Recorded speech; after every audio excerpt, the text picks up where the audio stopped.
Surrender ஆன அவங்களுடைய ஹிஸ்டரியை கொஞ்சம் எடுத்து பாருங்களேன். ஒருத்தர் எஸ்டி எஸ்சி அந்த பிரிவை சார்ந்த பாஜக கட்சியுடைய செல்வராஜ் என்று சொல்லக்கூடிய அந்த நிர்வாகி கொலை செய்யப்பட்ட அந்த 8 பேருடைய அந்த கும்பல்ல அவரும் ஒருத்தர். ஒவ்வொன்றாக வெளியே வந்துகிட்டே இருக்கு. ஆம்ஸ்ட்ராங்க கொலை செய்திருக்கிறார். அப்ப என்ன நடக்குது அந்த கட்சியில? தமிழ்நாட்டுடைய முதலமைச்சர் கவனிக்க வேண்டாமா? இன்றைக்கு ஊர்ல இருந்த ரவுடி பசங்க, பொறுக்கி பசங்க, கொலகாரங்க, கஞ்சா விற்கக்கூடியவங்க எல்லாருக்கும் இந்த பாஜக என்று சொல்லக்கூடிய கட்சி ஒரு பெரிய அங்கீகாரத்தை கொடுக்குது. ஆருத்ரா கோல்டு நிறுவனம் தங்கத்தை வாங்கி பணத்தை தரோம், சீட் ஃபண்ட் நடத்துறோம் அப்படின்னு சொல்லி ஒரு பெரிய மோசடி செய்தார் ஆருத்ராவுடைய நிறுவன தலைவர். அவரும் பாஜகவுடைய பொறுப்பில் இருக்கக்கூடிய ஒரு நிர்வாகி. மக்கள் பணத்தை கொள்ளையடித்து எஸ்கேப் ஆயிட்டாரு. அந்த பாதிக்கப்பட்ட மக்களுக்கு ஆம்ஸ்ட்ராங் உதவி செய்ததாகவும், அப்படி உதவி செய்ததை அதை பிடிக்காமல் இந்த பாஜகவுடைய நிர்வாகி செல்வராஜ் அவர்கள் அந்த கோபத்தினால் ஆம்ஸ்ட்ராங் அவர்களை கொலை செய்திருக்கிறார் என்று இப்படி ஒவ்வொரு செய்திகள் வந்து கொண்டிருக்கு. இன்றைய தினம் இந்த செய்தியும் சிந்தனையும் என்கின்ற இந்த நிகழ்ச்சியில நாம் பார்க்க இருப்பது இந்தியா முழுவதும் இன்றைக்கு பேசிக்கொண்டிருக்கக்கூடிய ஒரு செய்தி. பிஎஸ்பி பகுஜன் சமாஜ் கட்சியின் தமிழ்நாடு மாநில தலைவர் திரு ஆம்ஸ்ட்ராங் அவர்களுடைய கொலை சம்பந்தமாக தான் தமிழ்நாடு மட்டுமல்ல இந்தியா முழுவதும் இன்றைக்கு பேசப்படுகின்றது.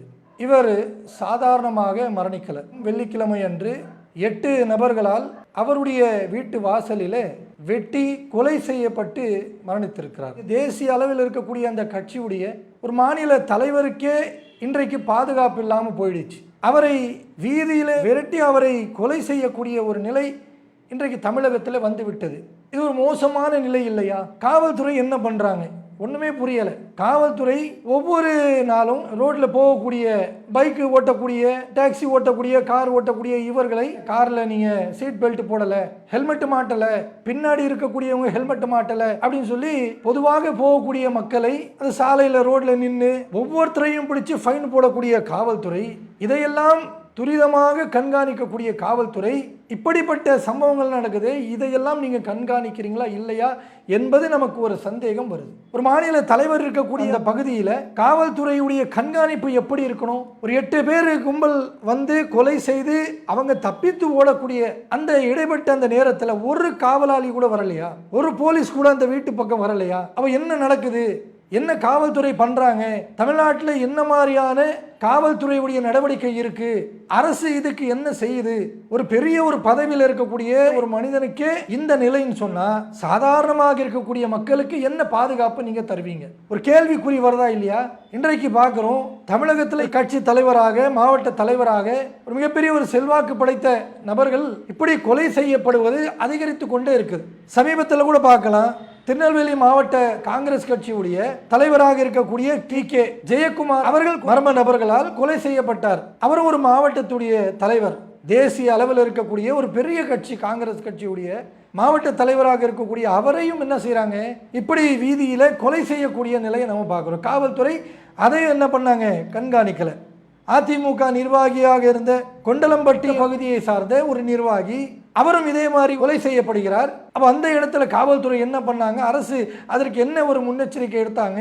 ஒன்றுமே புரியல. இப்படி ஒவ்வொரு நாளும் பார்த்தீங்கன்னு சொன்னால் அடுக்கடுக்கான இந்த கொலைகள், அதுவும் அரசியலில் இருக்கக்கூடிய கட்சி தலைவர்கள், இப்படி மாவட்ட தலைவர்கள், இவர்களுக்கு இந்த நிலைமை தான் இன்றைக்கு நீடித்து கொண்டிருக்கு. இப்படி ஒரு நிலை என்று பார்த்தால் இன்னொரு புறத்தில் கோஷ்டி கொலைகள், கஞ்சா விற்பனை செய்யக்கூடியவர்கள் அவர்களே கோஷ்டி கொலைகள், இப்படியெல்லாம் நம்ம பார்த்தோம் இல்லையா? சில நாட்களுக்கு முன்னால் கூட பார்த்தோம், தாம்பரத்தில் கஞ்சா விற்பனை செய்யக்கூடியவர்கள் கோஷ்டி தகராறு, இரட்டை கொலை. இது எங்கே நடந்தது? வீட்டுக்குள்ளே நடந்ததா? மறைமுகமாக இருக்கக்கூடிய ஒரு இடத்துல நடந்ததான்னு பார்த்தா கிடையாது, ரோட்லேயே நடக்குது. காவல்துறை வந்து எங்கெல்லாம் கண்காணிக்கணுமோ அந்த இடத்தில் கண்காணிக்க தவறிவிட்டார்கள். அதுதான் நம்ம சொல்ல வரோம். தாம்பரத்தில் இரட்டை கொலை நடக்குதுல்ல, அதை காவல்துறை கவனிக்கலை. ஆனால் அதே தாம்பரம் பகுதியில் பார்த்தோம் சொன்னால் அந்த பிளாட்ஃபார்ம் கடை வச்சு அவங்க அந்த சின்ன சின்ன வியாபாரங்களை பண்ணிட்டு போவாங்க. அந்த வியாபாரிகளை அங்கிருந்து அகற்றணும்னு சொல்லி ஒரு பெரிய ஒரு காவல்துறையுடைய படை வந்து இறங்கி ஒரு சின்ன சின்ன வியாபாரங்கள் செய்யக்கூடிய அந்த உணவுப் பொருள்லாம் தூக்கி வீசக்கூடிய நிலையை நம்ம பார்த்தோம். அதில் கவனிப்பு செலுத்தினாங்க. இப்படி கடை வீதியில் வியாபாரம் செய்யக்கூடிய அவர்களை அகற்றுவதற்காக கவனம் செலுத்துவது காவல்துறை. யார் ஹெல்மெட் போடலை, யார் பெல்ட் போடலை, அதை அதிகமாக கவனம் செலுத்தக்கூடிய காவல்துறை. இதெல்லாம் கவனிக்கணும். இதெல்லாம் நம்ம கவனிக்க கூடாதுன்னு சொல்லலை. இதெல்லாம் கண்காணித்து அவர்களுக்கு உரிய அந்த பனிஷ்மெண்ட்டை நம்ம கொடுக்கணும். இதையெல்லாம் கவனிக்கக்கூடிய நீங்க இப்படி ஒவ்வொன்று பின்னாடி நடந்துகிட்டே இருக்க கொலைகள். இதற்கு நீங்க என்ன செய்றீங்க?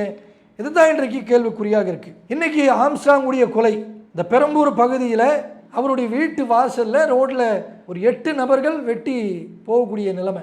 இப்படி வெட்டி கொலை செய்யப்பட்ட அவருக்கு காவல்துறை, அவருடைய குடும்பத்தாருக்கு என்ன பதில் சொல்ல போறீங்க? அரசாங்கம் என்ன செய்து கொண்டிருக்கு? சட்டம் ஒழுங்கு சீராக இருக்கா இல்லையான்றது ஒரு கேள்விக்குறியா இருக்கு தமிழ்நாட்டில். இன்றைக்கு இப்படிப்பட்ட ஒரு நிலை தொடர்ந்து பயணித்தால் என்ன நிலைமை? அடுத்ததாக மக்கள் பார்த்துக்கிட்டே இருக்காங்க. இந்த ஆட்சியில பின்னாடி ஒவ்வொரு கொலைகள் நடக்கக்கூடிய இந்த சம்பவங்களை, இந்த செய்திகளை எல்லாம் மக்களுக்கு ஊர்ந்து கவனித்துக் கொண்டிருக்காங்க. அப்ப தமிழ்நாட்டுடைய அரசாங்கம், நம்முடைய முதலமைச்சர் அவர்கள் இதற்கு கூடுதலான கவனிப்பை செலுத்த வேண்டும். ஏதோ சாதாரணமாக வீட்டில் ஒரு பஞ்சாயத்து, அதற்கு ஒரு கொலை நடந்தது அப்படின்னு சொல்லி பார்க்கக்கூடிய நிலை கிடையாது. முக்கிய பிரமுகர்கள் என்று சொல்லக்கூடிய பெரிய தலைவர்கள்லாம் இன்றைக்கு ரோட்டில் வெட்டி போகக்கூடிய அளவிற்கு இன்றைக்கு வந்துவிட்டது என்று சொன்னால் அரசாங்கம் இதற்கு கூடுதல் கவனம் செலுத்த வேண்டும். அதிலும் முக்கியமாக தமிழ்நாட்டுடைய முதலமைச்சர், காவல்துறையை தன்னுடைய கட்டுக்கோப்பில் வைக்கக்கூடிய முதலமைச்சர் இப்படிப்பட்ட சம்பவங்களை எல்லாம் பார்க்கும் பொழுது கூடுதலான கவனம் செலுத்த வேண்டும். நீங்க கவனம் செலுத்தலன்னு சொன்னா அடுத்து வரக்கூடிய தேர்தலில் மக்கள் உங்கள் மீது கவனம் செலுத்த மாட்டாங்க. இது நீங்க ஞாபகத்தில் வச்சுக்கணும். பின்னாடி இப்படியே நடக்கும்னு சொன்னா மக்கள் உங்கள் மீது நம்பிக்கை வைக்க மாட்டாங்க. ஒரு கட்சியுடைய மாநில தலைவருக்கே பாதுகாப்பு இல்லை, அப்ப நமக்கு எப்படி பாதுகாப்பு கிடைக்கும் அப்படின்ற ஒரு நிலை ஏற்பட்டுவிடும். இந்த ஒரு மனநிலைக்கு மக்கள் வந்து விட்டார்கள் என்று சொன்னால் நிச்சயமாக அடுத்த தேர்தலில் உங்களுக்கு பெரிய ஒரு எஃபெக்ட் ஆகும். மக்கள் உங்களுக்கு வாக்களிக்க மாட்டாங்க.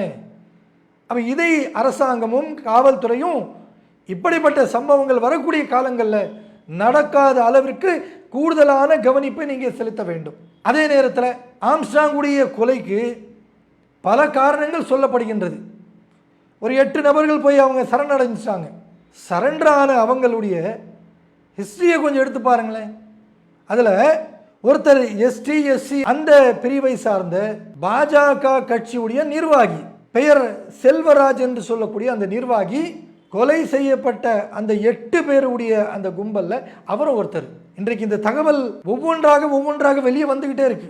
பாஜகவுடைய நிர்வாகி ஒரு பிரிவுக்கு அவர்தான் தலைவராக இருக்காரு. அப்படிப்பட்ட ஒரு பொறுப்பில் இருக்கக்கூடிய அவர் என்ன செய்கிறாரு?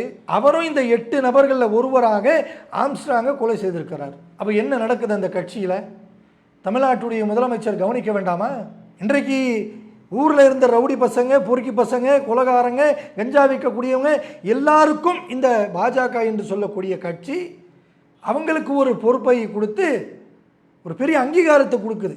ஆருத்ரா என்று சொல்லக்கூடிய கோல்டு நிறுவனம் தங்கத்தை வாங்கி பணத்தை தரோம், சீட் ஃபண்ட் நடத்துகிறோம் அப்படின்னு சொல்லி ஒரு பெரிய மோசடி செய்தார் ஆருத்ராவுடைய நிறுவன தலைவர். அவரும் பாஜகவுடைய பொறுப்பில் இருக்கக்கூடிய ஒரு நிர்வாகி. அவர் பெரிய ஒரு மக்கள் பணத்தை கொள்ளையடித்து எஸ்கேப் ஆயிட்டாரு. அப்படி அவர் எஸ்கேப் ஆன பிறகு இன்றைக்கு செய்திகள் சொல்லப்படுகின்றது, அந்த பாதிக்கப்பட்ட மக்களுக்கு ஆம்ஸ்ட்ராங் உதவி செய்ததாகவும், அப்படி உதவி செய்ததை அதை பிடிக்காமல் இந்த பாஜகவுடைய நிர்வாகி செல்வராஜ் அவர்கள் அந்த கோபத்தினால் ஆம்ஸ்ட்ராங் அவர்களை கொலை செய்திருக்கிறார் என்று இப்படி ஒவ்வொரு செய்திகள் வந்து கொண்டிருக்கு ஆம்ஸ்ட்ராங்குடைய கொலையை நோக்கி.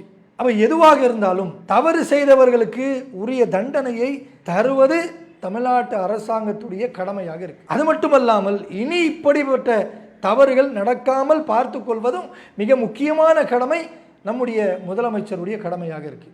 இந்த நிலை தொடரும் என்று சொன்னால் தமிழகத்திலே மக்கள் பாதுகாப்பாக வாழ்வதற்கான ஒரு முகாந்திரம் இருக்காது. அரசியல்வாதிகள், தலைவர்கள் இவர்களுக்கே இந்த நிலைமை என்று சொன்னால் மக்கள் எப்படி ஒரு அச்சம் இல்லாமல் நிம்மதியோடு வாழ முடியும்? அப்போ மக்களுக்காகவும் இது போன்ற தலைவர்களுக்காகவும் அரசாங்கம், காவல்துறை அதற்குரிய பாதுகாப்பை தர வேண்டும். இல்லை என்று சொன்னால் தமிழ்நாடு சுடுகாடாக மாறிடும். மக்கள் அரசாங்கத்தின் மீது நம்பிக்கை இழந்து விடுவார்கள். அப்போ மக்கள் அரசாங்கத்தின் மீது நம்பிக்கை இழந்து விட்டால் அதற்கு பிறகு ஆளக்கூடிய அரசாங்கத்திற்கு ஒரு பெரிய ஆபத்து வந்துவிடும். இதை நீங்கள் கவனத்தில் வைக்க வேண்டும். இந்த கொலை தமிழ்நாட்டில் நடந்திருக்கின்ற ஆம்ஸ்ட்ராங்குடைய இந்த கொலை என்பது இதுவே கடைசியாக இருக்கக்கூடிய நிலை ஏற்படுத்தணும். இனி வரக்கூடிய காலங்களில் இப்படிப்பட்ட ஒரு சம்பவங்களை நடக்காத அளவிற்கு அரசாங்கமும் கூடுதல் பொறுப்பெடுக்கக்கூடிய காவல்துறை இதிலெல்லாம் கவனம் செலுத்தி வரக்கூடிய காலங்களில் தமிழ்நாடு என்பது அமைதியாக வாழக்கூடிய ஒரு நாடு என்பதை போல நீங்கள் உங்களுடைய பணிகளை செய்ய வேண்டும் என்று தமிழ்நாடு தௌஹீத் ஜமாத்தின் சார்பாக உங்களிடத்திலே நாம் கேட்டுக்கொள்கிறோம். அஸ்ஸலாமு அலைக்கும் வரஹ்மத்துல்லாஹி வபரகாத்துஹு. இஸ்லாம் மற்றும் சமுதாய செய்திகளை அறிந்து கொள்ள தமிழ்நாடு தௌஹீத் ஜமாஅத் யூடியூப் பக்கத்தை உடனடியாக சப்ஸ்கிரைப் செய்து கொள்ளுங்கள். மேலும் பெல் பட்டனையும் கிளிக் செய்து கொள்ளுங்கள்.